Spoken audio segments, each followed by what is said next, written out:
Lukas 15, kita buka dulu, dan ini adalah menu sepanjang hari saya akan berkhotbah tentang sahabat orang berdosa. Kita akan menyadari peran kita sebagai gereja dan anak-anak Tuhan di dunia yang terhilang.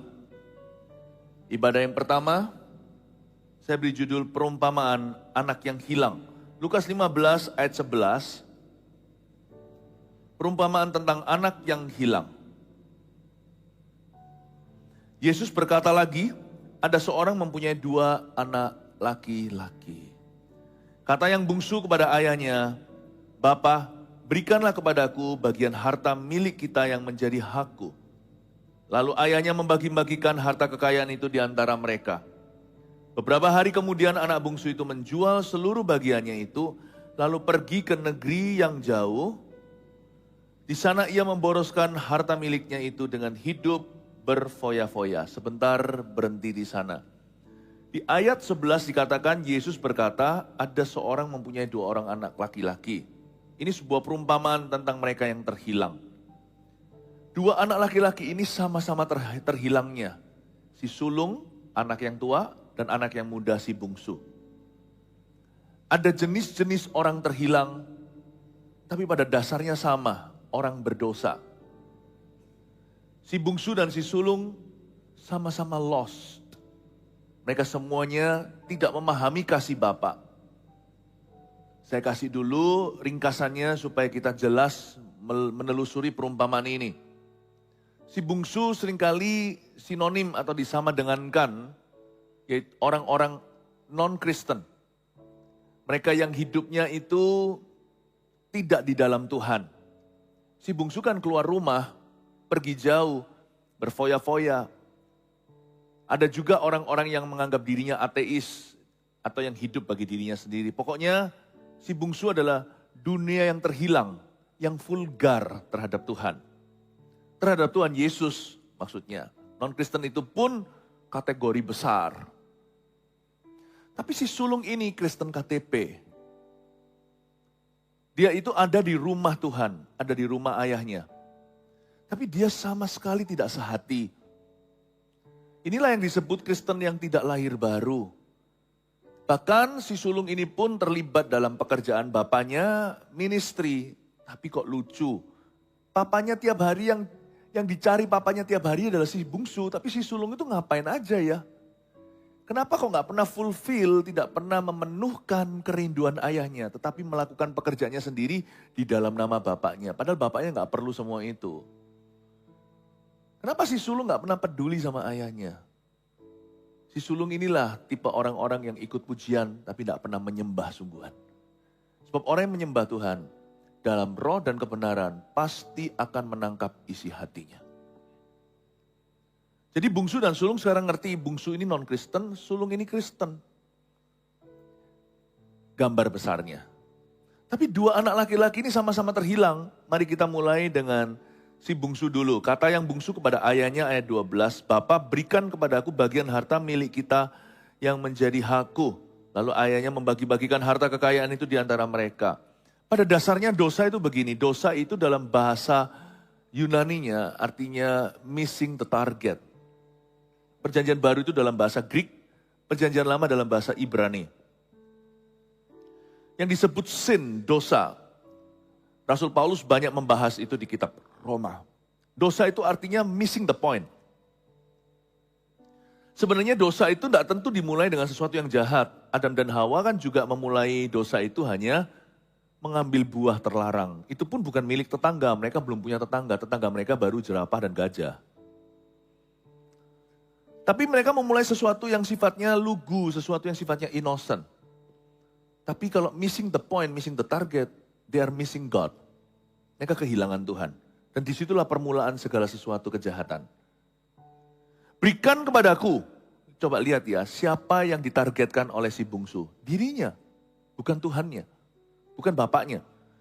Bapak, berikanlah kepadaku, bagian harta milik kita. Ini yang kami inginkan, ini yang kami mau, yang menjadi hakku. Kalau dia pakai kata kita pun hanya manipulasi atau memanfaatkan orang lain. Kasihnya tidak tulus pada kokonya. Si bungsu itu minta harta milik kita, kokonya disandang. Padahal kokonya nggak tahu namanya disebut-sebut, di tag segala. Tapi ujungnya kan yang menjadi hakku. You see, sin is like this, dosa itu seperti ini. Dosa itu misalkan hati kita, sebuah lingkaran begini. Yang berada at the center, ada berada di pusatnya, duduk di tahta itu adalah sebut nama sendiri. Itulah dosa. Tapi yang disebut lahir baru atau terima Kristus, itu adalah kita lengser dari tahta. Tuhan Yesus sekarang duduk di pusat perhatian kita. Segala-galanya bukan kehendakku yang jadi, tapi kehendakmu. Karena itu kekristenan bukanlah roh agamawi. Kekristenan itu sebuah keputusan untuk banting setir, serahkan nakoda ke tangan Tuhan. Mulai hari ini, hidupku bukannya aku lagi, tapi Yesus dalamku. Hidupku bukannya aku lagi, tapi Yesus dalamku. Yesus hidup dalamku. Hidupku bukannya aku lagi, tapi Yesus dalamku. Orang datang ke gereja juga bermaksud berbeda-beda. Ada orang datang ke gereja jadikan Tuhan Santa Claus. Ada orang datang ke gereja jadikan Tuhan menjadi tempat untuk pelampiasan. Tapi gak pernah jadikan Yesus Tuhannya. Paling pol maksimal jadikan Yesus gurunya. Kalau Anda perhatikan Yudas Iskariot itu adalah tipe Kristen KTP.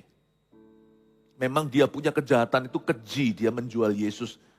Memang dia berakhir bunuh diri karena ekstrim akhir hidupnya, maka kita tidak berani menyamakan diri. Yudas itu levelnya beda. Padahal pada fondasi, pada dasarnya sama. Kita itu sering menjual Tuhan. Yudas itu nggak pernah panggil Yesus Tuhan loh. Coba baca seluruh kitab Injil. Petrus pernah, dia berkata, Tuhan, Tuhan, enyahlah dari aku orang berdosa. Dia sebut Yesus Lord. Yudas nggak pernah. Ini tipe orang Kristen yang ke gereja seumur hidupnya. Tapi dia hanya jadikan Yesus guru. Dia nggak pernah serahkan hidupnya sungguhan pada Tuhan. Mulai hari ini, you are my Lord, my King, Tuhan dan Rajaku.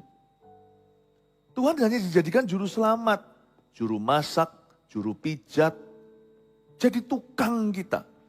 Yesus gak pernah sungguhan jadi center point-nya. Di mana dia duduk di tahta, kita adalah hamba. Dia adalah tuannya. Selama ini enggak, kita tuannya meskipun mulut kita menyebut dia Tuhan. Makanya Alkitab mengatakan bukan orang yang menyebut Tuhan, Tuhan yang akan masuk dalam kerajaan sorga. Tapi mereka yang sungguh-sungguh menuhankan Yesus Kristus dalam kehidupan mereka. Kita perlu didefinisi ulang apa yang namanya terima Tuhan. Kebanyakan orang hanya terima agama. Itulah sebabnya Injil harus diberitakan dengan benar dan dengan penuh. Di dalam gereja aja masih ada perlu keselamatan. Apalagi di luar situ. Makanya gereja tidak boleh malas. Anak-anak Tuhan tidak boleh lengah. Let's preach the gospel to all creatures. Mari kita beritakan Injil kepada segala makhluk, kata Markus 16. Mari kita muridkan semua orang. Dari sini saya tahu dari ayat 12, intisari dosa adalah mi. Si sulung juga sami mawon, sama saja. Meskipun dia lakukan pelayanan, ujungnya untuk dia. Kenapa aku tidak pernah berbuat seperti si adikku itu? Tapi Bapak nggak pernah sembelih lembu wagyu untukku. Why? Anak jahanam ini pulang setelah memboroskan harta ayah. Ayah pestakan. Why? Ini saya sebut Kristen why. Saya ingin kita untuk mengerti untuk melihat bahwa people need the Lord. We need to repent from our sins. Kita perlu untuk bertobat dari dosa kita. Dan datang dengan rendah hati ke hadapan Tuhan dan berkata, I am not worthy. Aku tidak layak Tuhan. Selamatkan aku. Itulah keselamatan terjadi. Bukan seperti ahli Taurat orang Farisi. Tapi seperti pemungut cukai di bait suci dan berkata, aku tidak layak, I'm not worthy. Saya ingin lewat hari ini kita melihat bahwa pertobatan itu sangat dinanti-nanti. Ayat 13, Beberapa hari kemudian anak bungsu itu menjual seluruh bagiannya itu lalu pergi ke negeri yang jauh. Di sana ia memboroskan harta miliknya itu dengan hidup berfoya-foya. Setelah dihabiskannya semuanya timbullah bencana kelaparan di dalam negeri itu dan ia pun mulai melarat. Ini ayat 14 adalah takdir setiap manusia atau setiap orang berdosa. Ujungnya pasti habis semua. Pasti habis, nggak tentu harta duniawi habis. Itu juga bisa terjadi kebangkrutan, kerugian. Tetapi sekalipun satu keluarga itu kaya 7 keturunan nggak habis-habis, pasti ada sesuatu yang habis di akhir hidup mereka di luar Tuhan. Pasti habis. Yesus sendiri mengatakan, buat apa kamu memperoleh seluruh dunia dan kekayaan kemuliaannya, jikalau kamu kehilangan yang paling penting yaitu nyawamu. Pasti habis. Semua itu akan berakhir berujung ke neraka. Jangan jadi orang Kristen yang takut mempercayai bahwa neraka itu ada, karena neraka itu pengajaran Alkitab. Yesus mengucapkannya berkali-kali. Ya. Udah cukup pada sampai titik Alkitab mengatakannya aja, kita harusnya sudah percaya. Di ujung semuanya itu adalah maut. Upah dosa ialah maut. Semua pasti akan habis. Lalu timbullah bencana kelaparan dalam negeri itu yang menimpa si bungsu dan ia pun mulai melarat. Tapi yang kita doakan, kenapa kita bersyafaat, adalah supaya jangan sampai habis baru sadar. Kalau gitu tidak ada keselamatan, semua akan binasa. Alkitab mengatakan, begitu besar kasih Allah akan dunia ini, hingga ia mengaruniakan anaknya yang tunggal, supaya barang siapa yang percaya tidak binasa, melainkan beroleh hidup kekal.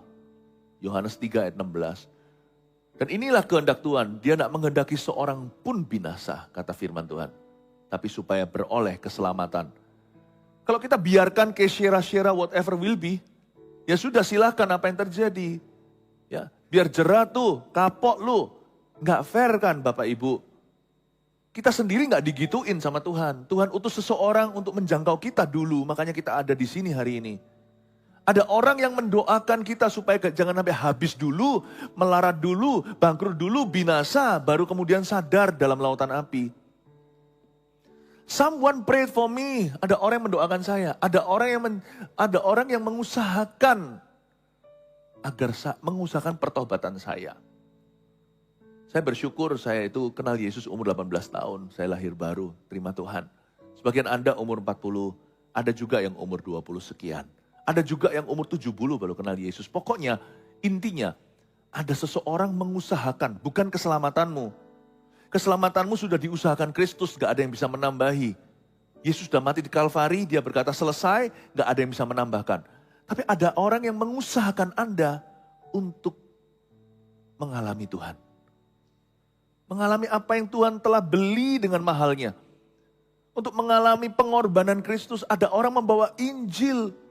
Berita baik itu, the glad tidings. Kabar baik itu kepadamu. Ada orang yang mengulurkan tangan.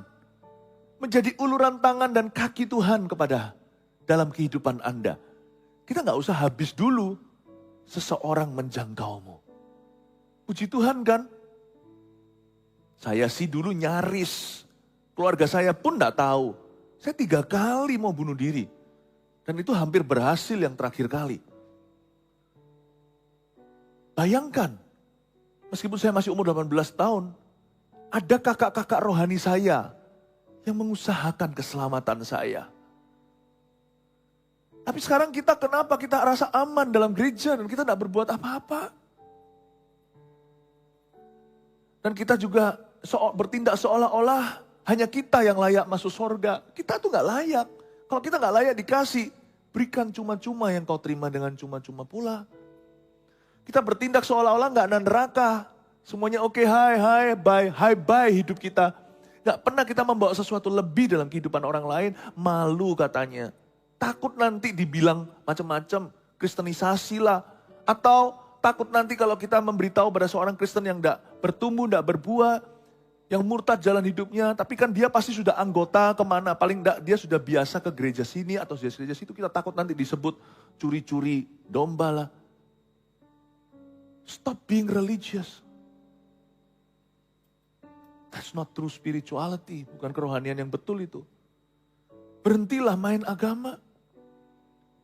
Mari kita melihat ujung hidup manusia. Mari kita lihat pangkalnya itu Kalvari. What you gonna do? Apa yang akan kau lakukan? Apa yang Anda lakukan? Jangan kita bertindak seolah-olah orang tua kita yang belum kenal Tuhan itu akan hidup selamanya di dunia. One way or another, sooner or later, cepat atau lambat, satu jalan atau jalan lainnya, dia akan menghadap Sang Pencipta. Dan kita tidak berbuat apa-apa. Dia akan menghadapi hakim yang adil. Makanya Yeskiel berkata seperti ini. Ya kan di dalam kitab, kalau Tuhan taruh dia di satu menara, dia tidak memperingatkan orang berdosa. Darah orang yang binasa itu ditumpahkan ke kepalanya. Saya tidak mau hutang darah sama jiwa-jiwa. Saya tidak mau berdosa kepada Tuhan dengan cara yang baru. Yaitu tidak memberitakan kasih-Nya kepada orang lain. Tapi saya memberitakan Injil bukan supaya saya masuk surga. Saya sudah masuk dulu. Meskipun masih hidup di sini, namaku sudah tertulis dalam kitab Anak Domba Allah. Saya tahu itu ketika saya terima Yesus. Justru kalau saya sungguhan terima Yesus, saya nggak boleh egois. Siapa saya bisa terima Yesus? Siapa saya bisa diselamatkan? Wow, aku juga mau orang lain mengalaminya. Itu keluar sebagai beban yang Allah alami atau natural di dalam diri saya. Orang yang diampuni dosanya pasti rindu orang berdosa yang lainnya mendapat roti. Nggak mungkin. Kalau kita sungguhan diampuni ya, kalau kita mengalami pengampunan Tuhan, hati kita pasti terbeban. Pasti terbeban. Bukan supaya kita masuk surga sekali lagi. Pelayanan itu tidak bisa menjadi karcis keselamatan. Tetapi pasti nggak mungkin nggak. Jikalau satu biji itu ditabur dengan benar, disirami pula, dia pasti menjadi buah. Buah keselamatan itu adalah mengerjakan keselamatan kita. Dengan memberitakan kepada orang lain juga. Kita tidak bisa hidup untuk diri sendiri. Ya. Tapi Pastor Philip, saya bukan hanya malu, saya sibuk. Ya, I know. Apakah kita terlalu sibuk untuk kerinduan Bapak? Kayak si sulung itu sibuk kan? Mungkin Bapak tanya, Koko sibuk apa aja sih? Papa rindu adikmu. Kamu di sini ngerjakan semua yang Papa bisa kerjakan tanpa kamu. Staf Papa banyak. Kenapa kamu tidak pernah tanya apa yang Papa sungguh-sungguh rindu dan mau? Carilah dulu kerajaan sorga dan kebenarannya, maka segala sesuatu akan ditambahkan kepadamu. Terlalu sibukkah kita untuk Tuhan? Aku tidak bisa bicara, nggak ada hubungan. Jiwa-jiwa itu butuh kasih. Semua orang bisa cerita kok. Orang bisu tuli aja bisa cerita kok. Semua kita bisa cerita, nggak usah khotbah seperti pendeta. Kita ngomong apa adanya aja, pakai kasih. Gak usah kita itu hafal seluruh Alkitab. Tapi kita tahu kebenaran dalam firman ini, beritakan itu. Ceritakan apa yang Yesus lakukan padamu. Lihat nanti, tabur-tabur selalu. Kalau enggak orang akan satu persatu nanti datang ke Kristus melalui hidupmu. Tapi mesti sengaja, harus rajin. Cari uang aja gak bisa kebetulan. Kita harus komitmen. Cari jiwa lebih berharga. Kita harus komitmen juga. Amin Bapak Ibu Saudara. Sebuah pesan dari Tuhan. Agar kita tidak luput dari hati Bapa. Ayat 15, lalu ia pergi dan bekerja pada seorang majikan di negeri itu. Si bungsu pergi dan bekerja pada seorang majikan di negeri itu. Orang itu menyuruhnya ke ladang untuk menjaga babinya. Percaya enggak? Orang berdosa itu enggak bahagia. Jadi kabar baik itu irresistible, tidak bisa mereka tolak sebenarnya. Jadi kalau Anda mengalami penolakan saat memberitakan kasih sayang Yesus pada seseorang, itu karena keangkuhan orang itu aja belum mengakui. Sebenarnya hati mereka butuh. Sebab setiap orang yang hidup di luar Kristus, mereka bekerja pada seorang majikan seperti si bungsu. Disuruh untuk jaga babi.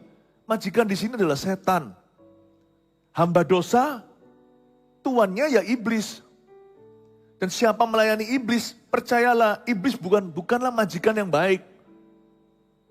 Iblis itu selalu eksploitasi. You punya berapa diringkas seperti perampok, seperti pencuri. Gak mungkin pencuri itu tinggalkan, sisakan 500.000 di dompetmu. Diambil semua ludes, dompetnya di tong sampah. Setan itu kalau ngambil dari kehidupan seseorang itu diambil all. Kelihatannya di depan dia kasih all. Itu semuanya nggak free, itu ujungnya itu ada embel-embelnya. Bisa jadi seseorang itu dibuat setan kaya lewat pesugihan atau apa. Tapi lihat nanti ke belakang, turun-temurun itu membayar. Ada yang gila, ya kan? Ada yang sakit jiwa, cerai di mana-mana, perselingkuhan. Gak ada yang namanya free. Hanya Tuhanlah yang memberi berkat itu cuma-cuma, itu hanya Tuhan Yesus. Bahkan dia mati waktu kita masih berdosa. Semua orang yang hidup di luar Kristus bekerja pada seorang majikan. Dan itu melelahkan. So every sinner is tired on the inside. Mereka belum capek aja karena mereka masih having fun dengan dosanya. Tapi percayalah, di dalam dunia setan selalu setelah manis, sepah dibuang. Tinggal tunggu aja nanti dihempaskan. Coba Anda lihat semua. Dalam segala industri, yang paling menyolok adalah industri entertainment misalnya. Beberapa tokoh-tokoh legendaris yang mati. Anda lihat gak? Saya itu suka untuk observasi. Karena saya punya firman. Paulus berkata, orang rohani tidak dinilai tetapi menilai segala sesuatu. Saya menilai. Misalkan, seorang popstar, zaman-zaman dulu. Wah, dia lagi menanjak luar biasa. Menanjak luar biasa. Tapi di puncak karirnya, dia sempat turun sebentar. Elvis sempat tergeser sepertinya oleh The Beatles. Tapi waktu dia bangkit lagi, mulai gimana tenar, hampir nyaris itu, this is it. Michael Jackson ya kan, langsung mati di puncak. Seperti, udah cukup, kamu having fun, kamu pinjam barangku. Langsung dicabut nyawa, maut menantinya. Dan gak bisa selesaikan konser terakhirnya. Gak bisa mencapai titik, dong, itu gak bisa. Dia iming-imingi, dikasih tambah, seperti ada urapan dari setan. Begitu terus. Dan Anda lihat orang-orang ini semuanya dulu choir gereja. Dulu awal-awalnya itu banyak dari choir kayak dari. Mereka dikasih iming. Setan itu never free. You buy from him. You don't receive from him. Kita tidak terima dari dia, kita beli dari dia. Makanya itu saya selalu dorong anak-anak Tuhan, jangan demi tenar di dunia kau jual Tuhanmu atau prinsip-prinsip Tuhanmu. Don't ever do that. Karena ujungnya nanti Anda akan merangkak ke kaki Tuhan dan Tuhan tidak lagi ada di sana untuk kau cari. Semua orang yang di luar Kristus itu bekerja pada seorang majikan untuk menjaga babinya. Setiap sinner, setiap orang berdosa itu tired, capek di dalam hatinya itu lelah. Makanya itu saya percaya, jikalau orang Kristen hidup tidak jadi batu sandungan, dia itu irresistible, tidak bisa ditolak sebenarnya. Posisi dia itu nggak bisa ditolak. Paling orang taruh dia di list cadangan. Kalau orang belum siap untuk diselamatkan, nggak apa-apa. Doakan aja, tinggalkan, cari yang udah siap. Cari yang udah ready, ada kok. Ada yang sudah siap. Saya selalu ngalami ini, kalau saya berhasil membawa seseorang pada Kristus itu ya, selalu begini. Ada dua sisi saya dituntun ke dia, orang itu ternyata sudah dipersiapkan oleh Tuhan. Dan seringkali orang yang dimaksudkan adalah orang yang saya nggak duga. Misalnya, saya diberi Tuhan beban untuk seseorang minggu depan. Saya mau ajak dia ke gereja. Ini saya sudah terapkan sejak saya belum jadi pengkhotbah. Waktu saya jadi ketua cell group di Kanada. Minggu depan saya bawa siapa? Kan kita nanti September Cegevan. Penjangkauan lewat kelompok sel kita. Saya diingatkan bahwa si A, si B. Saya berkata masa si A sih? Kadang-kadang saya diimpin. Saya mimpi dia, saya lihat dia, saya bawa ke gereja. Tuhan bisa bicara lewat mimpi dan penglihatan. Ada kalanya tidak bicara lewat mimpi atau apa. Beban aja, intuisi, ada sebuah dorongan. Akhirnya saya beranikan diri, tetap harus melangkah dengan iman. Kayaknya orang ini sudah pernah diajak dari dulu, gak pernah mau sih bertahun-tahun sama teman-temanku. Tapi Roh Kudus berkata, kamu ajak dia. Kamu ajak dia. Tapi aku gak bisa khotbah, ajak dia ke retreat. Waktu itu ada retreat. Ada satu lagi yang ajak dia ke CG. Saya ajak. Saya beranikan diri, kaget saya. Semua satu-satu ceritanya gini. Waktu saya datang ke mereka, ajak mereka, mereka berkata terima kasih. Bukan no thank you ya, terima kasih aku ikut. Mau tahu kenapa? Karena mereka sangat membutuhkan pelayanan. Kok bisa loh waktunya pas? Dulu dia keras, sekarang bisa pas. Semua indah pada waktunya. Atau saya ajak seseorang itu ternyata dia lagi mengalami sesuatu di keluarganya.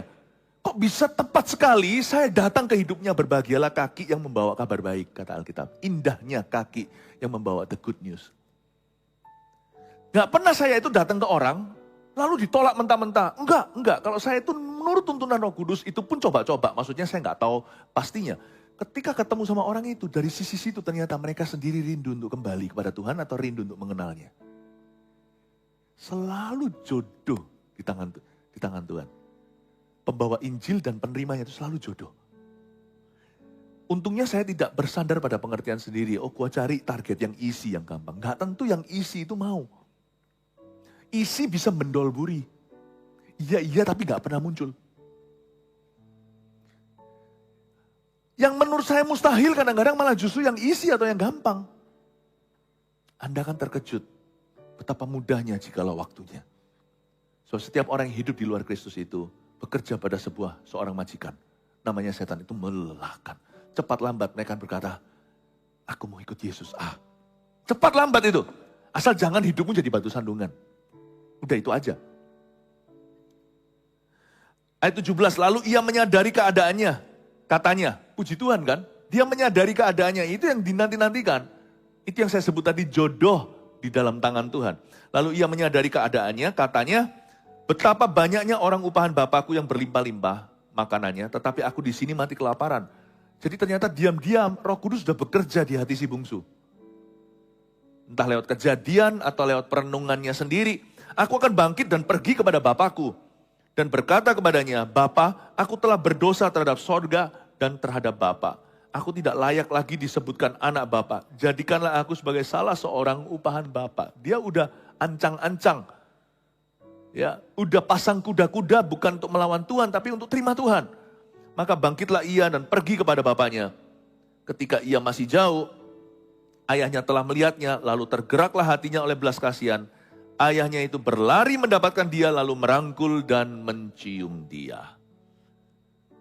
Jadi Tuhan sudah bekerja di dalam hati. Saya percaya waktu saya khotbah begini, sebelum Cigivan bulan September nanti, Tuhan mulai sudah bekerja di dalam hati target-target imanmu. Tuhan sudah bekerja. Saya yakin itu. Maka bangkitlah ia tadi mendapatkan merangkul mencium anak itu. Kata anak itu kepadanya, Bapa, aku telah berdosa terhadap sorga dan terhadap Bapa. Aku gak layak lagi disebutkan anak Bapa. Tetapi ayah itu berkata kepada hamba-hambanya, lekaslah, bawa kemari jubah yang terbaik. Pakaikanlah itu kepadanya dan kenakanlah cincin pada jarinya dan sepatu pada kakinya. Cincin kek, jubah kek, sepatu kek. Pernah ini semua berbicara tentang apa? Tuhan tuh happy. Saking happy-nya dia brol-brolan. Andai si sulung mengerti bahwa dia tidak perlu berhasil akibat usahanya sendiri atau jeripayanya. Andai kata dia masuk dalam sukacita Bapaknya. Bukankah ada penyertaan Allah dalam hidupnya jikalau ia mencari kerajaannya? Tidakkah akan ada penyertaan Allah? Saya bicara di sisi quiet ya. Saya bisik-bisik lah meskipun Tuhan itu maha tahu. Saya sungkan ngomong begini. Jangan takut penghidupanmu. Saya ngomong gini gak enak sama Tuhan. Sebab kita tidak perlu bertumbuh lewat iming-imingan. Jikalau uang memotivasimu, kita hamba uang. Jikalau pujian manusia motivasi Anda, berarti kita adalah hamba manusia. Harusnya hati Bapa ada motivasi yang cukup bagi kita. Kalau Bapak rindu, itu urusanku. Your wish is my command. Tuhan punya kerinduan adalah perintah untuk saya. Jangankah saya diperintahkan. Tuhan rindu aja saya jalan. Emang si Bapak gak pernah perintahkan si sulung kan? Pergi cari adikmu. Harusnya dia ngerti lah. Masa gak ngerti bapaknya, gak ngerti ayahnya. Dia setiap hari sama papanya. Apalagi kalau amanat agung itu sebuah perintah. Bukannya harus kita berlari. Ada orang tanya sama saya, Pastor Philip, kenapa jiwa-jiwa terus? Kenapa jiwa-jiwa terus? Gampang jawabannya. Karena Kristus. Ada yang tanya sama saya begitu soalnya dulu. Apalagi waktu saya KKR sini situ, lelah loh. Pergi ke sini, pergi ke Myanmar, pergi kemana. Karena saya tahu nggak semua orang Indonesia punya gift kayak gitu. Kalau saya punya gift demikian, nggak boleh saya sembunyikan. Saya harus bagi waktu. Indonesia saya bisa, ke luar negeri saya harus. Kita membawa suatu warna yang negara manapun tidak punya, kecuali kebangunan rohani di Indo. Pergi ke mancanegara, melelahkan. Capek sekali. Ada tanya sama saya, kenapa sih you itu giat terus cari jiwa. Terus saya berkata, gampang. Karena Kristus. Saya nggak bisa enggak. Saya sungkan lihat wajah Kristus besok pagi. Waktu saya saat teduh. Kalau saya berkata, that's it. Jiwa-jiwa nggak ada urusanku. Bagaimana si sulung bisa lihat wajah bapaknya ya? Bapaknya tiap hari gitu. Masa nggak bisa baca sih? Bapaknya rindu si bungsu. Masa nggak bisa baca sih? Aduh, saya coba ngomong lah. Dari sisi di balik tirai. Jangan ngomong sama Tuhan, saya ngomong gini sama Anda ya. Bro, don't worry about your career. Lakukan aja tugasmu dengan baik. Penyertaan Tuhan itu brol-brolan. Ngapain dia usaha dengan kekuatannya sendiri?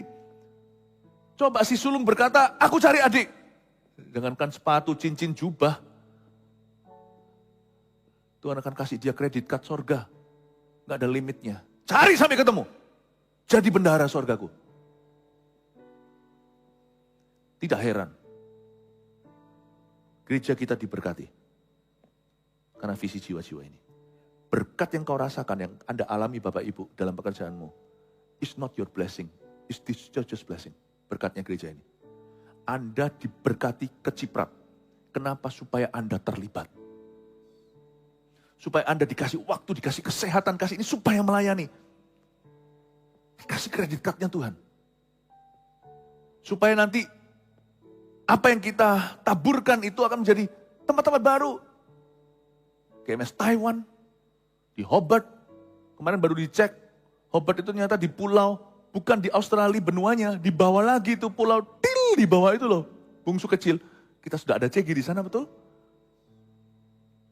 Di Stuttgart, di Jerman, Perancis, banyak orang-orang baratnya yang bertobat. Itu kenapa apa yang kita taburkan itu supaya terus kita sebarkan. Terus, setiap gereja bergedung. Kemarin saya baru kembali dari Kupang. Saya beritahu kepada orang-orang yang ada di sana. Saya beritahu meskipun provinsi tersebut, Nusa Tenggara Timur termasuk salah satu provinsi termiskin di Indonesia. Saya ke situ kemarin diberi Tuhan beban untuk mengucapkan berkat. Makanya saat teduh onsite kemarin saya beri judul berkat Tuhan itu nyata. Ketemu dengan para pejabat, saya sampaikan. Tuhan rindu menjadikan tempat ini berkat. Kita harus mentas dari mentalitas-mentalitas yang salah. Lalu habis itu, kebaktian, waktu saya datang ke sana lihat, tunggu tanggal main nanti laporan kemenangannya minggu depan, kalau bisa saya akan tayangkan. Gedungnya bagus. Ada bendahara-bendahara Kristus yang membangunkan itu. Saya beritahu kepada orang-orang yang tangannya membangun perkakas Allah, saya bilang, you diberkati. Dan mereka sadar sendiri, saya nggak perlu beritahu, mereka ngomong sendiri, kami diberkati untuk bangun rumah Tuhan. Saya bilang, puji Tuhan Anda punya hati yang menganakkan diri. Gak ada di tempat kita itu orang yang setelah memberi itu sok-sokan itu gak ada. Kita tahu kita diberkati itu karena berkat Tuhan atas gereja. Hingga mereka bisa membangun rumah Tuhan itu karena kepercayaan Tuhan. Mereka bangunkan itu, makanya mereka bisa bangun semua empire atau membangun semua dunia bisnis mereka. Bukan supaya mereka kaya, tapi supaya mereka selalu terbeban untuk jiwa-jiwa. Jangan bilang gini, kalau saya ngomong gini sama Anda, jangan bilang sama Tuhan. Tuhan Maha tahu sih, tapi saya bisik-bisik aja. Anda khawatir apa? Cincin, jubah, sepatu dikasih ke orang berdosa. Apalagi si sulung yang tahu hati bapaknya. Wah, saya gak pernah doa untuk kesehatan. Orang lain yang panik doakan kalau saya lagi sakit. Saya gak pernah. Naik ke pesawat semua orang berdoanya, Tuhan beri aman. Saya enggak doa gitu. Saya doa nanti kalau saya mendarat kakiku tuntun ya Tuhan. Langsung mendarat itu saya ketemu sama siapa yang direncanakan maupun yang di luar perencanaan. Tolong tuntun aku untuk kerajaanmu. Saya nggak pernah takut. Pesawat goyang pun saya nggak takut. Kalau pesawat jatuh saya mati di dalamnya, yang rugi bukan saya. If you live for the Great Commission, the Great Commission will be your best protection. Kalau kita hidup untuk amanat agung itu menjadi perlindunganmu yang utama. Level doanya beda di pesawat waktu goncang. Saya pernah sekali pesawat goncang, saya pernah duduk sebelahan. Ngobrol-ngobrol ternyata dia adalah ajudannya, orang bule nih. Dia adalah ajudannya Miley Cyrus dan Jet Li. Gede badannya. Oh ya, ya gede. Saya tahu ini orang pasti keras ini. Tapi dia punya satu kelemahan aja, dia takut terbang. Mungkin gak takut senapan. Pas goyang sekali gitu segalanya, wah dia takut. Saya bilang, don't be afraid. Saya ngomong sama dia, God is with us. Who is God? Saya cerita sama dia, tentang Tuhan. Oh, dia bilang, setiap orang pasti ada kelemahan, dia bilang. Setiap orang pasti ada rasa takutnya. Setiap Superman itu ada kryptonite-nya itu loh, yang ijo-ijo buat dia lemes itu loh, manusia besi. Ya. Ketakutan saya cuma satu, dia bilang, saya itu cuma takut terbang. Saya bilang, lah kamu naik pesawatnya, mungkin pesawatnya orang-orang get-get ini, orang-orang hebat-hebat ini gimana? Saya bilang, ya saya sembunyikan rasa takut saya. Tapi sama pendeta saya tidak sembunyikan ya, dia bilang gitu. Ketawa, iya. Saya bilang, dia tanya sama saya, kenapa enggak takut? Oh saya enggak takut. Hidupku ada purpose. Hidupku ada tujuan. Zaman-zaman itu lagi tenar-tenarnya buku Purpose Driven. Saya nggak pernah baca buku itu by the way. Tapi saya ngomong sama dia, karena kita kan belum menghasilkan buku-buku yang gimana internasional zaman itu Pusaka Raja Wali. Saya bilang sama dia, kamu baca aja buku itu. Bukunya Rick Warren bagus tuh, Purpose Driven Life. Kamu baca. Do you have a purpose in your life? Beyond just money you gain. Saya bilang, kamu punya purpose nggak tujuan? Nggak punya. Saya tuntun dia doa, tapi dia belum mau terima Tuhan. Tapi saya cuma taburkan. Saya cuma doakan, then I will pray for you. Oke, dan lucu kalau saya doain dia besar gitu, saya doain dia. Tapi dia doa sambil matanya melek liatin saya gitu. Tapi sesuatu terjadi hari itu. You know, saya punya satu kekebalan. Meskipun nanti bisa jadi seperti Elisa, kita mati sakit juga bisa. Kekebalan saya namanya The Great Commission, amanat agung. My ship don't sink. Kapalku tidak akan tenggelam. Karena ada Yesus di dalamnya. Dia mendayung dan berkata, aku mau ke Kapernaum. Karena saya bawa Yesus ke Kapernaum. Ke basis pelayanannya di Galilea. Karena dia suruh saya ke Bethesda. Ke kota ikan itu. Tuhan suruh saya ke sana. Maka saya mendayung, saya tidak akan takut tenggelam. Bapak ibu saudara, kenali dulu hati Bapak. Bapak rindu si bungsu, what you gonna do? Apa yang Anda akan lakukan? Saya kasih 3 poin sederhana aja perumpamaan anak yang hilang supaya kita ingat menuju CG Fund. Terapkan ini. Coba saya tanya dulu aja di sini, siapa yang sudah anggota CG bisa angkat tangan? Oh, hampir semua, puji Tuhan. Oke, ini untuk CG Fund ya, kita semua berperan.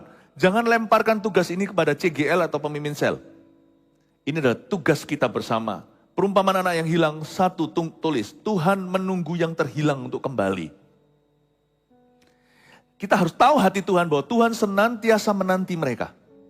Di wajah Tuhan itu tersiratkan kerinduan. Tuhan selalu menunggu yang terhilang untuk kembali. Kalau perlu Yesus mati lagi untuk mereka, Yesus mau. Tapi nggak perlu, karena itu tidak alkitabiah, karena kematian Yesus cukup untuk seluruh umat manusia.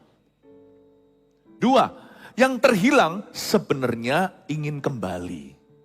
Jadikan itu pewahyuan ketika Anda melangkah dengan iman jadi lebih berani. Sebenarnya loh ya, mereka itu ingin kembali, cuman belum menyadari. Atau belum ketemu jalan. Entah belum menyadarinya atau belum ketemu jalannya. Yang terhilang itu sebenarnya ingin kembali. Itu termasuk Anda, ponakan, anak Anda, suami atau istrinya, atau papa mamanya, atau rekannya, bosnya, anak buahnya, pegawainya, sebenarnya mereka ingin kenal Yesus.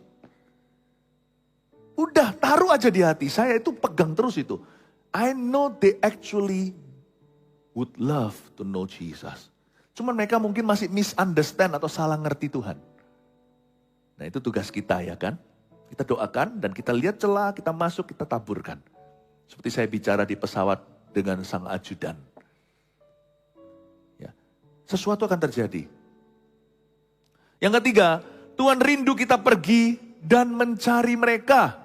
Iya, Tuhan rindu kita pergi dan mencari mereka. Harus proaktif, harus inisiatif, harus aktif. Tahu nggak, musuh terbesar gereja itu adalah roh yang pasif. Yang itu akan harus dihancurkan terus karena gereja bukanlah social club. Gereja bukan pertunjukan. Gereja itu adalah tempat di mana anak Tuhan ditempah dari bayi rohani menjadi saksi. Itulah gereja. Dan sel group kita, connect groups namanya CG itu adalah CG yang apostolik. Kita semua sadar kita ini utusan Tuhan di dunia. Nah, saya percaya CG Fund ini secara profetik waktunya telah ditentukan bulan September untuk kita sama-sama melangkah. By design. Kita tidak bilang, ups, gak sengaja orang diselamatkan. Enggak. Ada peperangan soalnya untuk jiwa mereka, peperangan rohani. Gak ada orang yang gak sengaja diselamatkan. Gak ada lah. Ups, gak sengaja. Gak sengaja saya dapat sekian. Hoki sekian. Gak ada orang gak sengaja, itu gak ada. Kalaupun ada orang salah transfer ke Anda 1 miliar, itu pasti akan dikejar. Kalau salah akunnya. Setan tuh sangat rapi kerjanya. Setiap jiwa itu dikawal sama dia. Kalau kita gereja Tuhan tidak sengaja, by design dan rapi pula, peduli amat orang mau bilang apa, gereja kita akan bergerak. Karena gereja ini adalah urusan kita. Gereja ini tidak boleh jadi gereja yang tersesat. Jiwa yang tersesat adalah mereka yang tidak menerima Injil. Tapi gereja yang tersesat adalah gereja yang tidak memberitakan Injil. Gereja ini tidak boleh. Apapun kata orang terserah. Asal kita pakai kasih, beritakan kebenaran, jalan.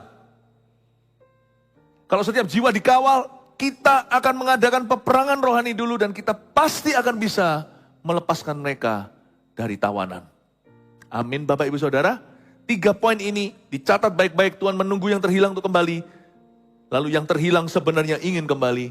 Yang ketiga, Tuhan rindu, catat itu, kita pergi dan mencari mereka.